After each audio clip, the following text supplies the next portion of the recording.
बच्चों, online class में हम आपको स्वागत करते हैं। आज हम ऑनलाइन क्लास के माध्यम से आपके लिए भारतेंदु हरिश्चंद्र जी के द्वारा एक यमुना छवि नामक शीर्षक है, उसको लेकर के आए हैं।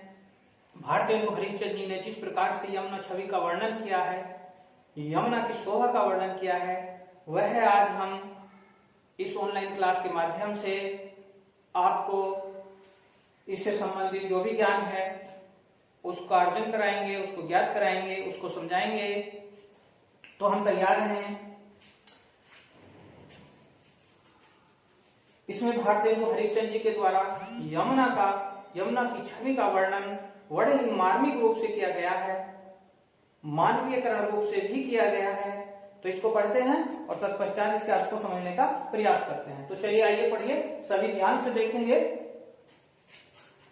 यमुना छवि नामक शीर्षक है और जिसको कल्पित किया है भारतेंदु हरिश्चंद्र जी ने। यमुना छवि एक ग्रंथ है हमारा, जिस ग्रंथ का नाम है श्री चंद्रावली। तो श्री चंद्रावली नामक ग्रंथ है, उसका कुछ अंश है यमुना छवि, उसी से लिया गया है। तो पढ़ते हैं। तरिणी तनुजा तट तमाल तरवर बहु छाए, झुके कूल सो जल परसन हित मन हूँ सुहाए।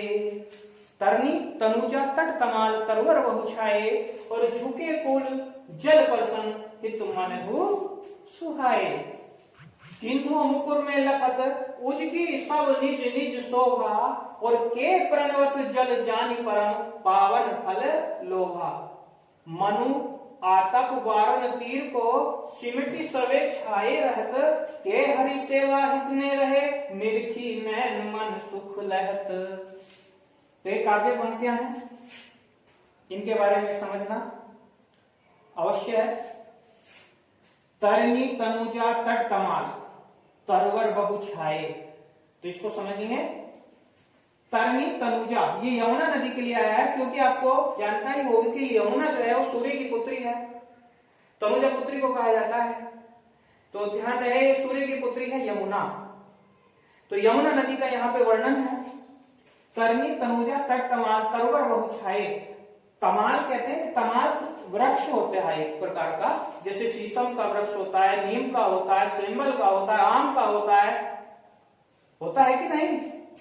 हाँ, जी, आड़ू का भी होता है। अच्छा, आड़ू का भी होता है, ठीक। तो इसी प्रकार से ये तमाल वृक्ष होता है, और तमाल के वृक्ष हैं, तरोवर कहते हैं वृक्षों को, पेड़ों को। तरोवर किसके लिए आया है?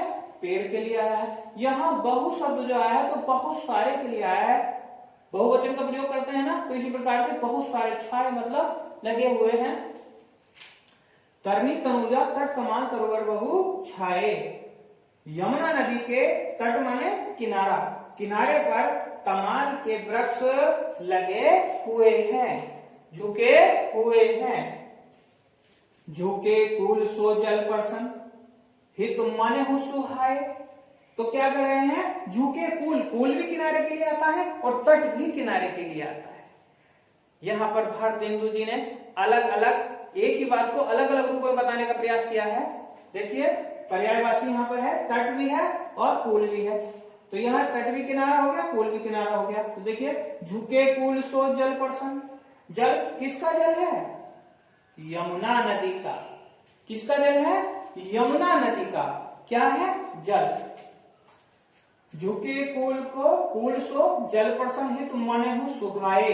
तो वह यमुना नदी के किनारे किनारे बहुत सारे तमाल के वृक्ष लगे हुए हैं, झुके हुए हैं, और वो झुक झुक करके कूल माने किनारे की ओर लग करके, यानी कि वो झुक रहे हैं किसकी ओर? जल की ओर।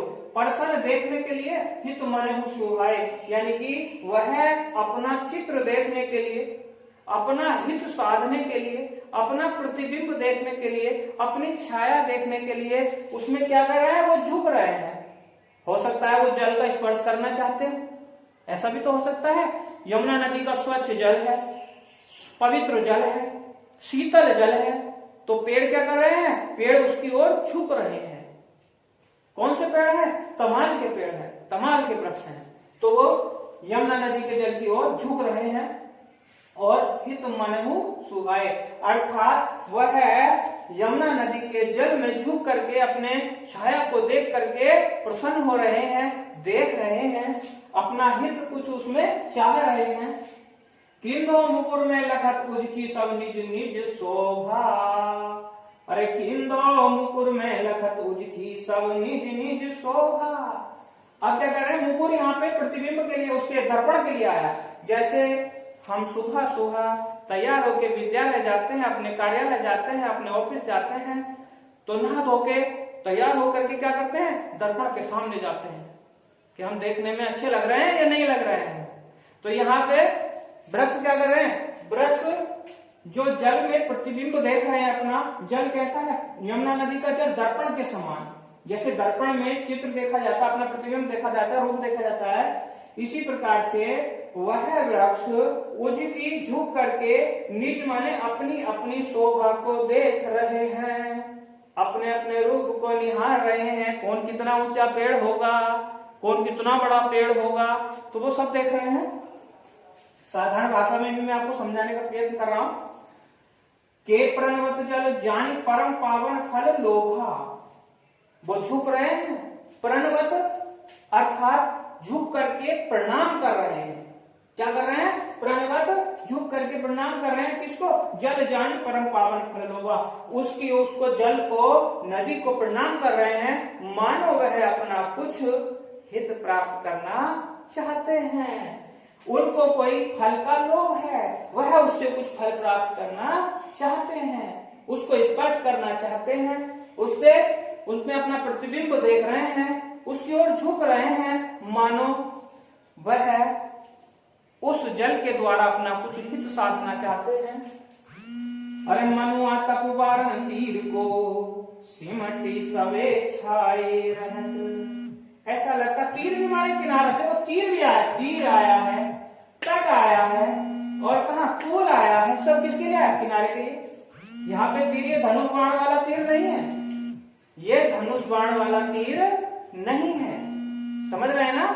तो ये यहाँ पे किनारे के लिए आया है। मनु आतप वारण तीर को सिमटी सवे छाए रहते, ऐसा प्रतीत होता है। आतप कहते हैं ताप को, ताप कहते हैं गर्मी, गर्मी का समय होगा, और जब जहां पे नदी का जल बह रहा है उसके किनारे बैठ जाइए, फिर देखिए कितनी शीतलता हमें प्राप्त होती है।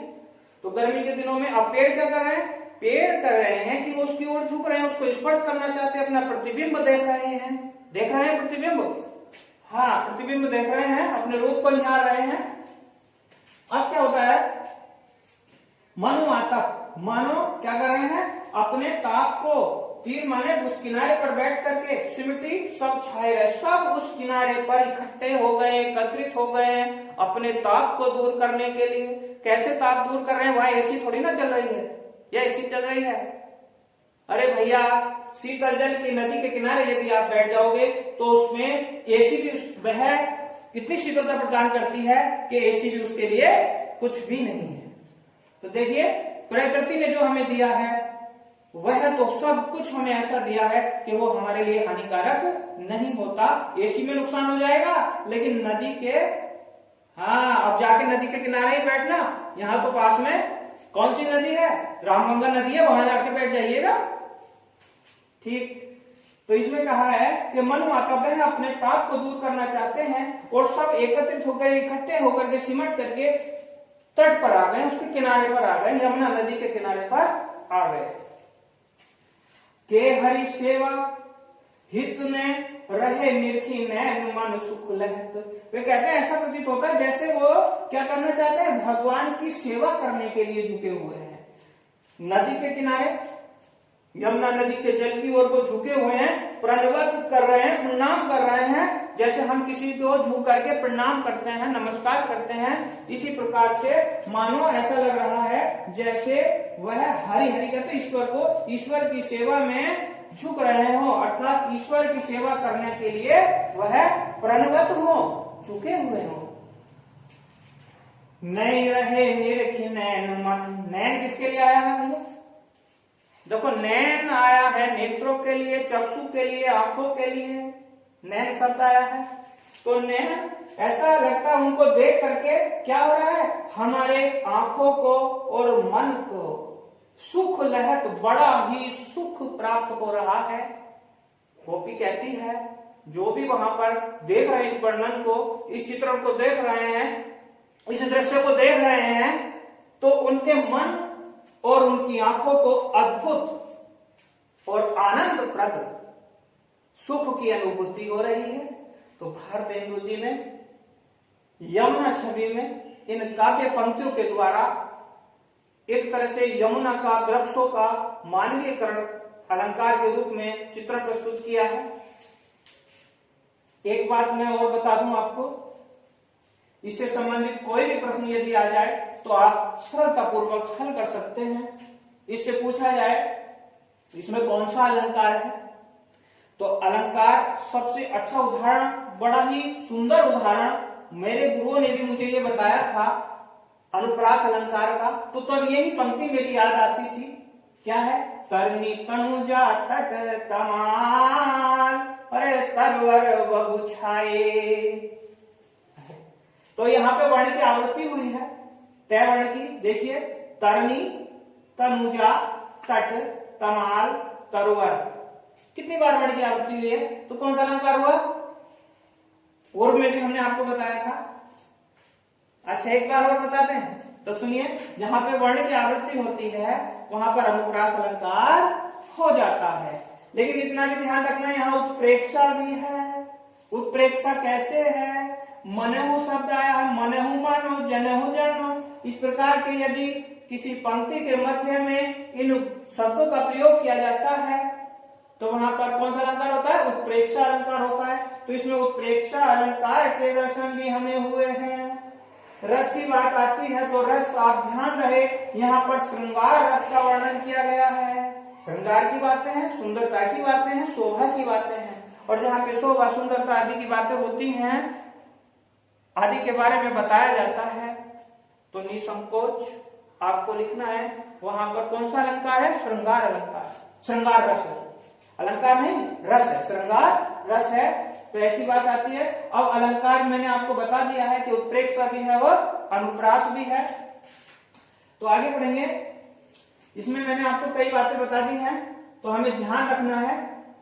यदि पूछे कि इसमें देखो, इसमें क्या किया, मानवीयकरण किसका किया गया है? वृक्षों का किया गया है, तमाल के वृक्षों का मानवीयकरण किया गया है। क्योंकि तमाल के वृक्षों को ऐसा लग रहा है जैसे मनुष्य कार्य करता है, मानव कार्य करता है, ऐसे ही वो वृक्ष कार्य कर रहे हैं उन्हीं के अनुसार। इससे संबंधित और कोई यदि ऐसा प्रश्न हो तो आप मुझे बताइएगा, कोई अगर समस्या हो तो आप मुझे बताइएगा, अभी आपको उस समस्या का निदान कराया जाएगा। और यदि नहीं है तो अगली क्लास में हम आपको भारतेंदु जी के अन्य काव्य पंक्तियों के साथ उपस्थित होंगे।